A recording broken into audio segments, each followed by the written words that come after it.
Raymond Domenech est-il le seul responsable du fiasco de Naïsna? C'est le thème du débat aujourd'hui.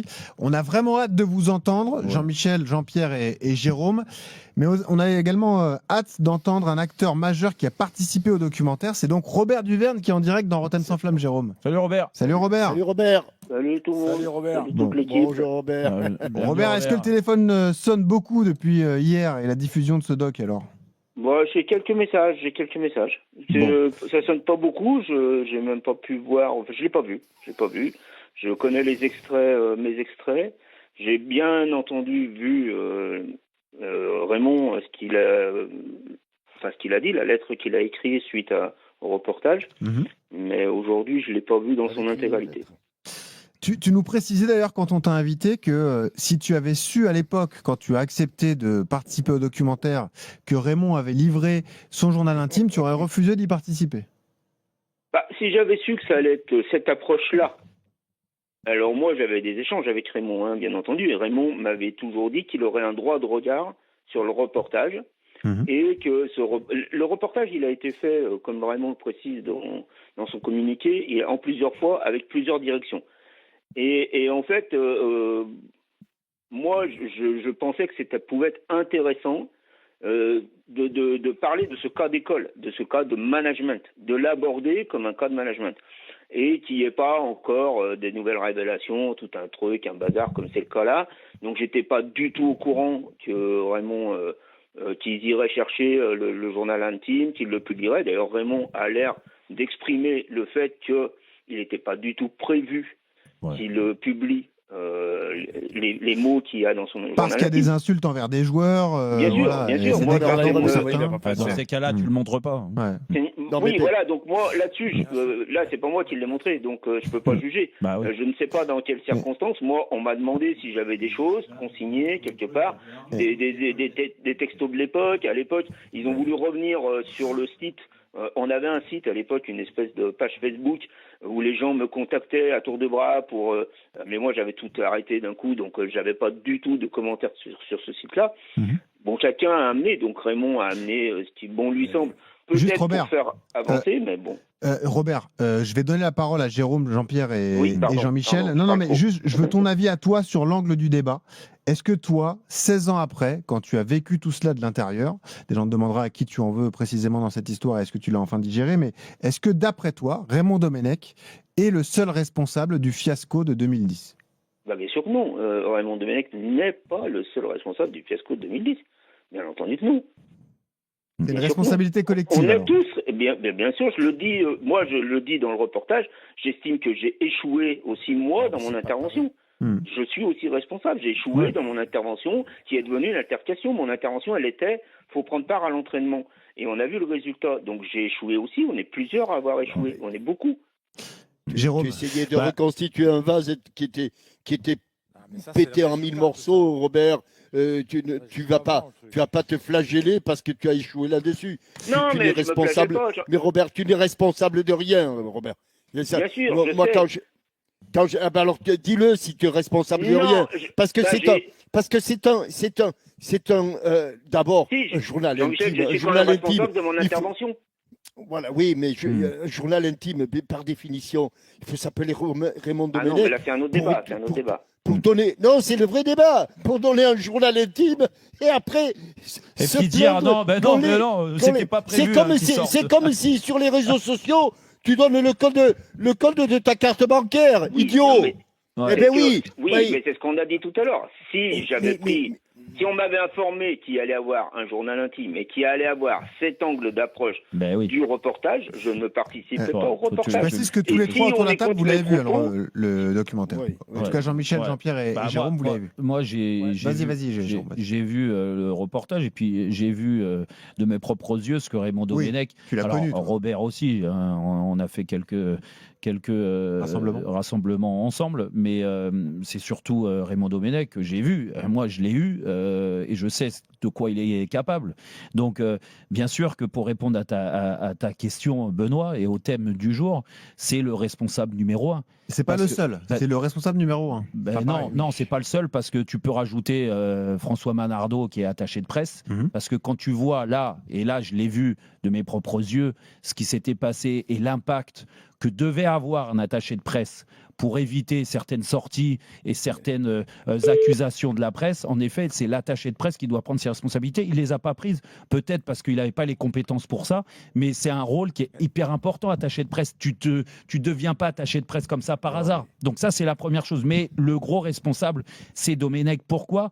Parce que Domenech, en amont, quand il crée ce groupe de joueurs, tellement il a dit tout et son contraire à certains joueurs qu'il a créé déjà une ambiance qui est pas bonne. Oui, ça partait déjà sur de mauvaises bases. Et surtout, un rapport de confiance avec ton sélectionneur qui a disparu de la part de beaucoup de joueurs importants et des joueurs leaders, parce que quand tu revois le groupe de joueurs, et je parle sous le contrôle de Robert parce qu'il a vécu, en effet, des joueurs leaders, il n'y en avait pas 50 000. Et non. Contrairement à d'autres sélections et d'autres rassemblements et d'autres générations, on en parlait des générations, il y avait dans les autres équipes des générations où il y avait du charisme, il y avait des leaders naturels dans le groupe. Là, en effet, ça manquait un petit peu, mais il y en avait. Et ces mecs-là, tu te les ai mis à dos déjà d'entrée avant la compétition. Donc arrive après cette dinguerie avec Nico Anelka, d'accord ?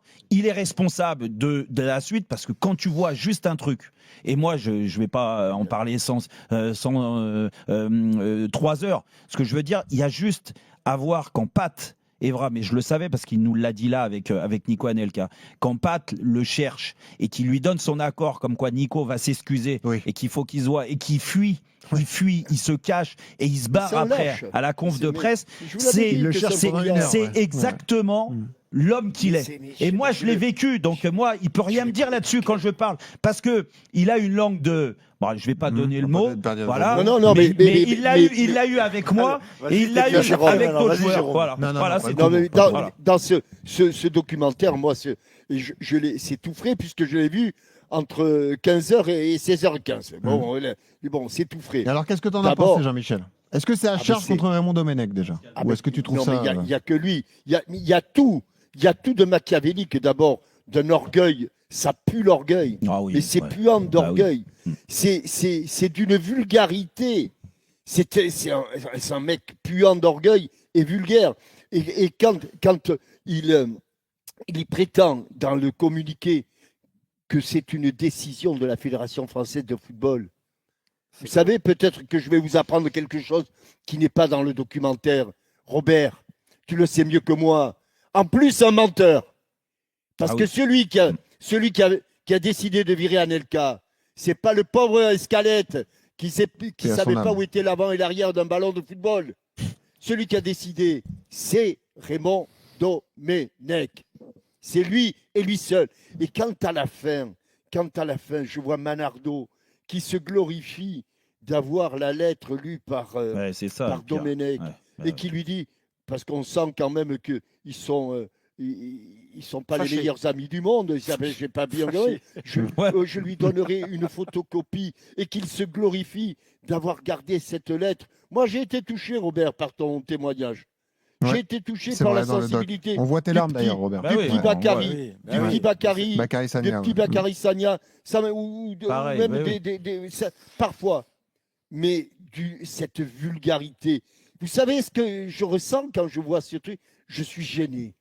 Je suis gêné qu'un gars ait pu rester aussi longtemps à la tête de l'équipe de France en étant aussi vulgaire, machiavélique. Et quand, à un moment donné, le dénommé Manardo dit on était dans l'anormalité, je lui confirme que ce ne sont pas des gens normaux. À ça, sur le plan neurologique et sur le plan... c'est pas des gens normaux. Mais tout va bien. Et quand il veut nous faire jouer sur la corde sensible et que c'est sa fille aînée qui lui dit « Mais papa, tu as fait une énorme bêtise en lisant cette lettre », je pense que c'est pas très difficile d'être plus intelligent que Raymond Domenech et je pense que sa fille, je ne sais pas quel âge elle avait, était quand même de toute façon plus intelligente. C'est pas possible de voir ce que l'on a. Après, il y a des dommages collatéraux, il y a peut-être des choses qui auraient pu être rattrapées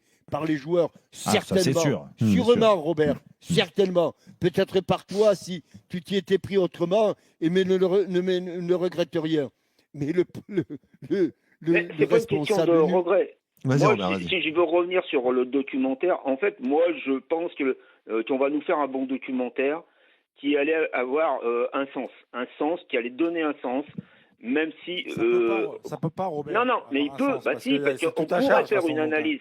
Ouais, mais même si c'est à charge, peu importe, on pourrait faire une analyse pour le management, pour plein de choses, de ce qui s'est passé. Si l'orientation... Moi, je suis resté 4 à 5 heures à enregistrer. Ils ont 4 heures de propos, à peu près. Pour expliquer tout le déroulement. Pour expliquer tout le déroulement. J'ai essayé d'avoir une version, une vision après coup, quelques années d'analyse en fin de compte, d'analyse de cet échec. Alors bien sûr que je me flagelle pas tous les jours avec ça, bien entendu, mais j'ai essayé d'avoir une vision de management et c'est ce que je reproche de ne pas être dans ce type de document. Pour qu'aujourd'hui, on comprend comment ça peut foirer, comment un groupe peut foirer, comment un groupe peut arriver là, parce que le groupe en soi, quelque part, ils ont raison de soutenir leurs joueurs, parce que le joueur n'a jamais dit ses propos. Tu nous le confirmes, Robert. Bien sûr qu'il n'a jamais dit ses propos au vestiaire. Donc ça, c'est le premier truc. Le deuxième truc, ils ont raison donc de le soutenir. Et le troisième truc, par contre, ils n'ont pas raison de faire une grève. Et c'est ce que tu dis dans le doc d'ailleurs. Et c'est pour ça que tu es énervé. C'est pas contre le mouvement de protestation des joueurs. C'est plutôt le fait qu'ils ne s'entraînent pas. C'est ça qui t'a rendu fou. Il n'y a pas d'altercation avec Pat. Pat, il n'a pas de propos désobligeants vis-à-vis de moi. Non, parce que sur les images, on peut interpréter, se dire ils sont à 2 doigts de se battre, mais pas du tout en fait. C'est important de le préciser. Non, mais ça c'est Tarago qui dit ça. Mais bon, Tarago, il s'est servi de ça. Tu as préparé ta séance et tu es au service plein et entier de l'équipe de France et tu veux qu'ils s'entraînent. Mais je comprends que tu sois un petit peu désabusé. Voilà. Encore aujourd'hui, je peux encore te dire le contenu qui était prévu à cette séance. Ah bah tu vois, c'est encore frais dans ton esprit. Non, mais t'imagines que même dans le reportage, Robert et Jean-Michel et Jean-Pierre, et on va écouter Jean-Pierre dans un instant, on l'a pas entendu, mais Tarago qui sort cette phrase-là, il intervient et même pas avec un peu de recul, il se dit oui, j'ai fait une énorme connerie. Parce qu'en fait, Tarago, il a l'info. Mais il a l'info, mais ce qui n'est pas la bonne info. Parce que bien sûr, Tarago, il chope une info. Ils sont 3 à choper une info, voilà. C'est pas la bonne. Ah bah lui, t'en fais pas. Cette info, et c'est expliqué d'ailleurs. En plus, t'en fais pas avec la baffe qu'il avait reçue de Nico quelques années avant. C'est sûr qu'il s'est bien chargé de mettre la bonne phrase. Oui, non, mais peu importe. Mais c'est des gens comme ça, Benoît. Je suis désolé. Et quand tu fais un reportage, tu peux juste avoir un peu plus de sympathie et reconnaître, parce que c'est la profession qui veut ça aussi. J'ai fait une connerie ce jour-là. En effet, j'ai écrit Robert, il y a du montage, peut-être qu'il l'a dit et que ça a été coupé. Oui. Non, mais on ne sait pas. Je pense pas. Laissons-lui, accordons-lui le bénéfice du doute. Bah écoute, Jean-Pierre, qu'est-ce que tu as pensé du doc, toi alors ? Alors déjà, ça m'a rappelé des choses, mais j'avais oublié pas mal de choses en fait. Moi, ce qui me choque en fait dans cette histoire, c'est que j'avais pas regardé l'aspect joueur comme je l'ai vu aujourd'hui. C'est-à-dire que là, j'ai vu vraiment un capitaine avec ses joueurs principaux qui sont allés défendre un autre joueur. Et ça, j'ai trouvé ça plutôt noble. Et ça, c'était génial. Par contre, moi, ce qui me choque encore plus, c'est que 3 ou 4 fois, Raymond Domenech aurait pu arrêter l'amplification du phénomène. C'est-à-dire que c'est ça qu'il est le responsable numéro 1. Non, mais je suis d'accord. Je suis d'accord. À aucun moment, il a essayé d'arrondir les angles. Il y a des moments terribles. Parce que c'est un provocateur de paillettes. Quand il empêche Evra d'aller s'excuser, c'est terrible. Par contre, à la fin, où moi je reste sur ma fin, c'est que on ne sait toujours pas comment l'équipe a pu faire ce titre incroyable et débile sur un truc qui n'existait pas. Oui. C'est-à-dire, quelle est la mauvaise foi qui a osé dire que c'était ce qui avait été dit? Parce qu'après, tout découle de ça. Tout découle du titre, tout découle de ça. Et on ne sait toujours pas aujourd'hui qui a dit, ou si ça a été dit, parce que peut-être ça n'a pas été dit, peut-être ça a été inventé aussi. Ça n'a jamais été dit. Ouais, tous les acteurs et les témoins disent que ça n'a pas été dit, en tout cas pas dit comme ça. Donc ça a été inventé. Et là, c'est encore plus grave. Et à ce moment-là, moi, je défends les joueurs d'avoir soutenu Anelka. Ce qui est clair dans le documentaire, c'est qu'effectivement, il y a eu des propos peu amènes de Nico Anelka disant fais-là ton équipe de merde. De merde. C'est ça, hein. C'est voilà. ça. C'est bien ça, Robert. Oui, c'est ça. Oui, non, mais il y a une altercation, c'est tout con. Hein. Raymond lui demande de prendre la profondeur. En deuxième mi-temps, il lui dit de prendre la profondeur. Arrête de décrocher, prends la profondeur. Coach, c'est ce que je fais, mais les ballons, ils n'arrivent pas. Ça parle de jeu. Et au bout d'un moment, moi, il voit arriver que j'étais parti à l'échauffement aussi avec Dédé, Gignac, et il voit arriver peut-être que ça se touche les fils en haut et qu'il se dit, mince, il va rentrer Dédé, et il a qu'à le changer. Bon, bah vas-y, si tu veux prendre la profondeur. Et ça part comme ça. C'est arrivé 10 000 fois, l'Angleterre, et il balance le maillot. Vois, ça, c'est une information. En plus, il lui reproche de tutoyer sur le truc. Il lui reproche de tutoyer. Bah, tu te rends compte, il l'a tutoyé. Oh, Oui, c'est Domenech qui reproche c'est grave, ça. C'est vachement grave, en fait. Alors que lui, dans son journal intime, est d'une vulgarité. Alors, si je peux me permettre de faire un peu l'avocat de Raymond Domenech autour de ce plateau, parce que c'est vrai que moi je comprends votre colère légitime. On sait qu'il y a des antécédents entre Jérôme et Raymond, entre Jean-Michel et Raymond notamment. Non, mais moi, c'est sûr que je ne suis pas objectif. Non, mais ce que je veux vous dire, c'est que moi je comprends tout à fait les raisons de votre colère. Quand on voit le doc, on se dit mais c'est quelqu'un de machiavélique et qui a uniquement des défauts.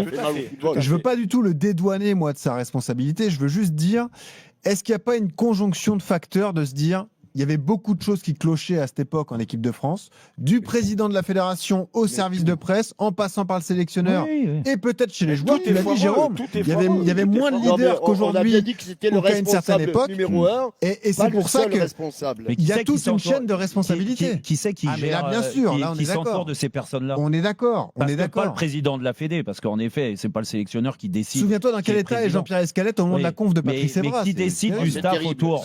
Qui décide du staff autour? C'est Raymond Domenech, bien sûr. Voilà, écoute, donc tu t'entoures des gens que tu penses pouvoir maîtriser et tout ça. Je ne parle pas de Robert et du staff technique, je parle des gens qui sont autour. En fait, il y avait François et Yann Le Guillard. Déjà, il y avait quand même quelque chose qui n'était pas net, parce que Yann Le Guillard était encore là.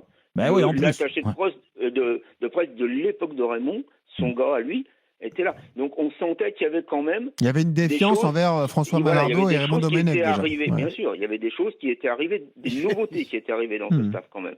Alors évidemment c'est pas pour dédouaner. Moi, ce qui m'embête, on en parle aujourd'hui, et je pose là peut-être la question à Jean-Michel ou aux autres, s'il n'y avait pas eu dans le doc...